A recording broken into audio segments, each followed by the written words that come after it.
చెప్పాలా, అందుకే మీకు భయపడే నేను స్కూల్కి రానంటుండేది. మీరు మాట్లాడకూడదు, కొద్దిసేపు నన్ను మాట్లాడినాను. అసలు మీ గుడ్ హ్యాబిట్స్ ఏం తెలుసా? బాగా వింటారు, క్లాస్ చెప్పేటప్పుడు బాగా వింటారు, హోంవర్క్లు కంపల్సరీ చేసింటారు. ఇక్కడ ఎక్కడ దయా తప్ప, దయా, సాగరు అండ్ పల్లవి అంతే. లేదు దయా, సాగరు తీసుకో. ఎవరాక ఇద్దరు ముగ్గురు హ్యాండ్ రైటింగ్ బాగా పడనివి, ఇంకా అందరూ బాగా రాస్తారు. వాళ్ళు కూడా కావాలని రాయరు, వాళ్ళు కొంచెం ఇంట్రెస్ట్ పెట్టి రాస్తే బాగా రాసేయచ్చు. ఇంకోటి ఏమంటే మీరు ఏందన్నా కానీ లేదు నేర్చుకోరానంటే టక్కు నన్ను నేర్చుకొచ్చేవాళ్ళు, బాగా నేర్చుకొచ్చేవాళ్ళు, బాగా రాసుకొచ్చేవాళ్ళు. మీకు నేను వదిలిపెట్టిపోతున్నా, మీకు బాధ ఉందో లేదో తెలియదు, కానీ నాకైతే ఇక్కడి వరకు ఉంది బాధ, ఇక్కడి వరకు, అసలు ఇక్కడి వరకు ఉన్న. నేను చెప్పేది వినండి ఫస్ట్. సో నెక్స్ట్ ఎవరన్నా రానిలే, ఇంగ్లీష్ మీడియం ఎవరన్నా రాని, మీకు ఎవరన్నా రాని, వాళ్ళు ఎవరు వచ్చినా కూడా ఇట్లే చెప్తారు, ఇట్లా ఉంటుంది. కాబట్టి మీరు కూడా మేడం కానీ సార్ కానీ వాళ్ళు చెప్పిన మాట ఖచ్చితంగా వినాల, ఏ సబ్జెక్ట్ అయినా కానీలే. టీచర్స్ ఎప్పుడు కూడా మీరు బాగుండాలనే చూస్తారు, సరేనా? మీరు అసలు నిజంగా అంటారా, మీరు ఒక్కరోజు హోంవర్క్ రాయలేదని రేర్ అసలు మీ క్లాస్లోనా. అసలు బీ వాళ్ళు కూడా అంతే, ఎవరో ఎప్పుడో ఒకసారి తప్పిస్తుంది, కానీ హోంవర్క్ డైలీ రాసేవాళ్ళు. ఇంకా ఆ పిల్లలు కూడా ఎట్లా రాస్తారో మీరు కూడా. నేను చాలా ఇష్టపడేదాన్ని నిజంగా, నేను ఎంత అదృష్టం చేసుకున్నాను, ఇంత మంచి పిల్లలు ఉన్నారు నాకే అనుకుంటా. అంటే అసలు హాలిడేస్ హోంవర్క్ ఎంత బాగా చేసినారంటే. ఎందుకు ఏడుస్తున్నావు దయా, ఎందుకు ఏడుస్తున్నావు? నెక్స్ట్ అందుకు ఏడుస్తున్నావా? మరి ఎందుకు ఏడుస్తున్నావు? అయ్యో, నెక్స్ట్ ఎవరో అక్కడ వస్తుందయ్యా. ఇప్పుడు నాకు పెళ్ళి అవుతుంది కదా, నేనే మీరు ఉండేకి వస్తుందా, నేను కూడా పోవాలా వేరే ఇంటికి.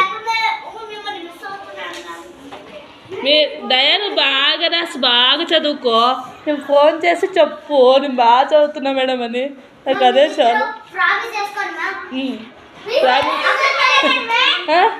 లేదు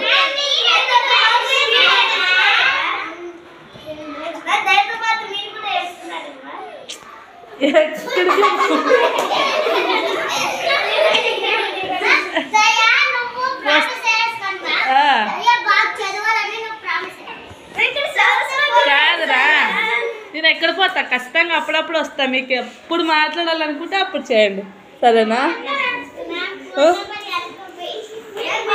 నేను మళ్ళీ ఇప్పుడు రాస్తా. బి సెక్షన్ వాళ్ళతో ఉంటుంది, ఆడ గ్రూప్లో ఉంటుంది నా నెంబరు. మీరు ఎప్పుడు నన్ను ఏడ్చుకుంటూ పంపించద్దండి రా, బాగా నవ్వుకుంటూ పంపించండి. నేను ఇన్ కేసు మిమ్మల్ని ఎప్పుడన్నా కొట్టింటే సారీ, సరేనా? మీకు కావాలని కొట్టిండు, ఇన్ కేసు మీరు బాగుపడాలనే కొట్టింటారు, సరేనా? ఆ రోజు ఓకే, అలా నేను కొట్టింటే సారీ. మీరు మంచి పిల్లలు, బాగా చదువుతాండ్రి, బాగా వింటాండ్రి, ఏదైనా నేర్చుకోరాండ్రి అంటే అట్లా నేర్చుకొస్తుండ్రి. నెక్స్ట్ వచ్చి ఇంగ్లీష్ మీడియంతో కూడా మీరు అట్లా ఉండాల, సరేనా? ప్రతి ఒక్కరు అంతే. మళ్ళీ వాళ్ళు ఏమనుకుంటారు, ఇన్ కేసు వినండి, కొద్దిసేపు ఏడ్చొద్దండి, వినండి. మీరందరూ ఏడ్చి నన్ను నడిపిస్తారు.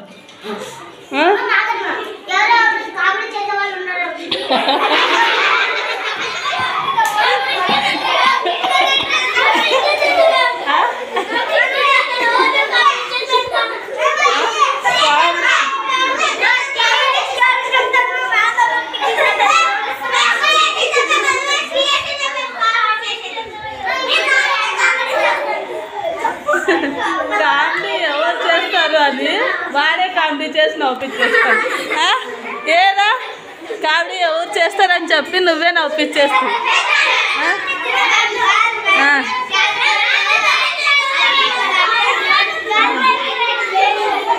ఏ నన్ను బాగా నవ్వుకుంటూ పంపించండి సరేనా. మీరు ఏడ్చినారు అనుకో అది అట్లా ఉంటుంది, ఏడిపోయి ఏడ్చినట్లే ఉంటుంది.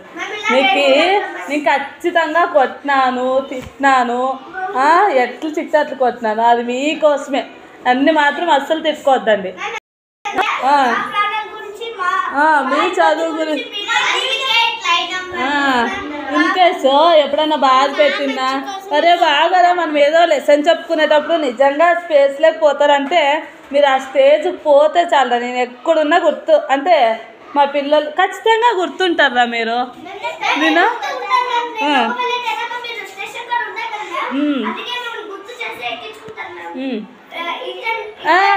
గుర్తుంటానా నా సాయనా నీతో అని.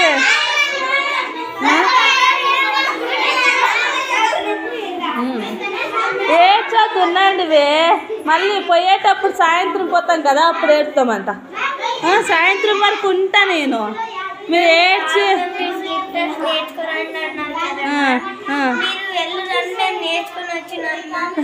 వెళ్ళదని నేర్చుకో. సరే ఈరోజు రాస్తారంట అయినా చదువు. పదం నాన్న ఈరోజు ఖచ్చితంగా డ్రిల్కి పదమ్మా.